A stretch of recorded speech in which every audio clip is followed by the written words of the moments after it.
One of the things I keep reminding myself about is to invest in businesses with strong balance sheets. This is especially important in an environment where cash is no longer trash. Debt has a real cost and is much costlier today. As an investor for income, investing in businesses which have excess capital, we could also get a pleasant surprise from time to time. This is because we could see higher dividends from these businesses in the form of special dividends.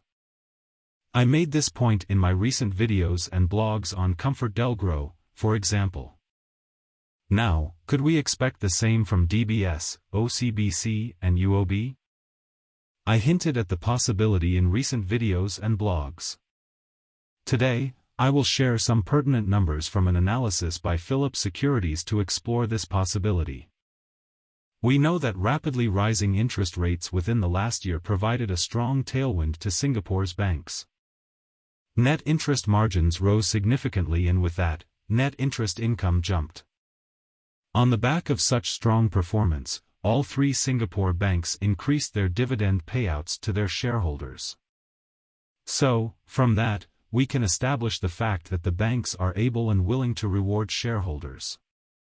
However, with the Fed likely to pause its rate hikes, all three banks are providing guidance for lower net interest margins for the rest of the year. In several blogs and videos which I produced, I said that net interest margins for DBS, OCBC and UOB likely peaked in Q1 2023. DBS thinks its net interest margin could be at 2.05% to 2.1%. Both OCBC and UOB think their net interest margins could be at 2.1% to 2.2%. Overall loans to Singapore residents fell by almost 4% year-on-year, while business loans fell almost 6% year-on-year. Total deposits grew by almost 6% to almost $1.8 billion. Of this, the current account and savings account proportion declined almost 19%. This is as customers continued to shift money into higher interest-bearing fixed deposits. With loan growth declining while funding costs have caught up, it is hard to see any significant growth in net interest income.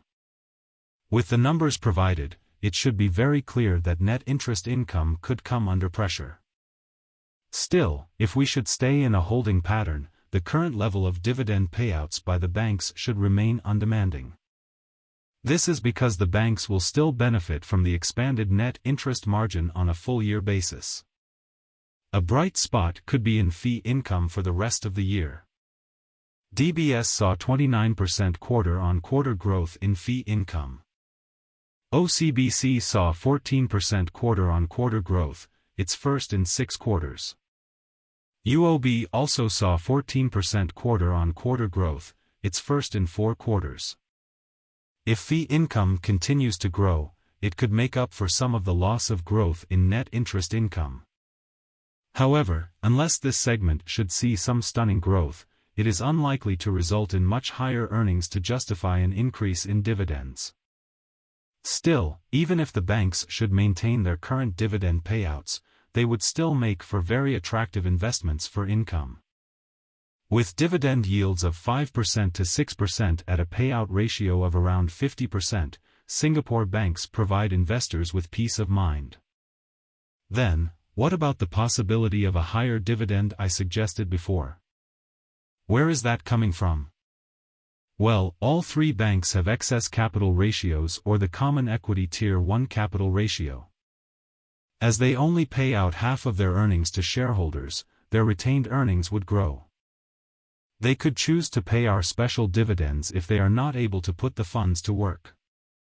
I made use of some numbers provided by Philips Securities, but the analysis is my own.